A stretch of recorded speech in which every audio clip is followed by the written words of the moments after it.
Hey can yaramam, şahla kara gözlerin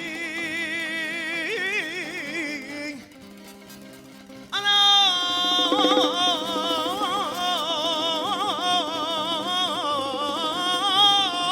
yanlık yüzlerin sözler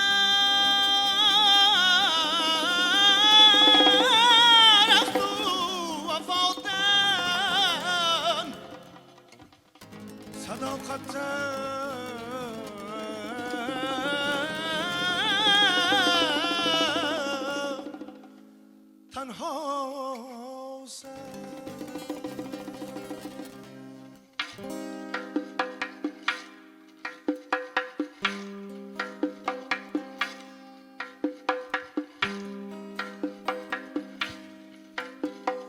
Olam içre dilimge fakat o'zing yoqasan, tomirimda jo'sh urgan qonim bo'lib oqasan.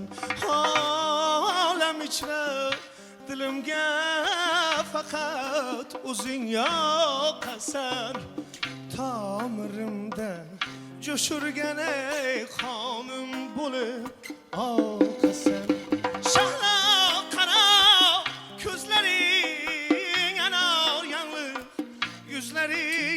Sözler ahdu vafadan, sadakatte tenhasen.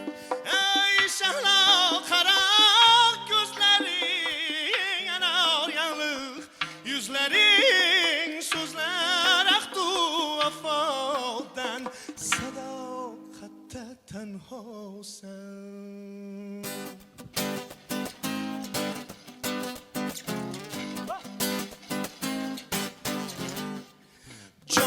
Canım meni canım sen, dilim sen, dilim sen, balım sen, özümde seviş balım sen.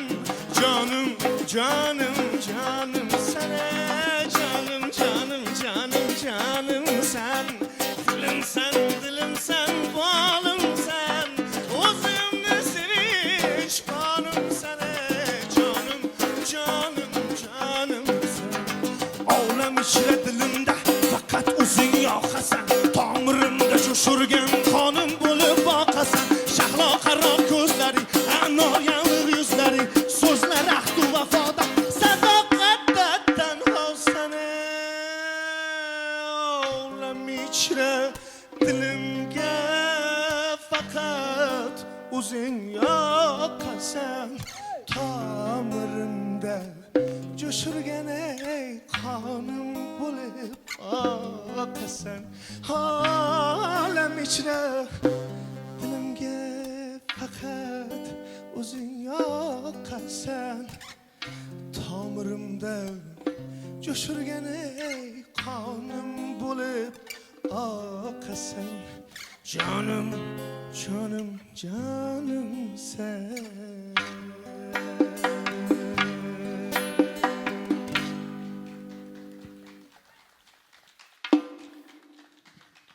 Rahmat.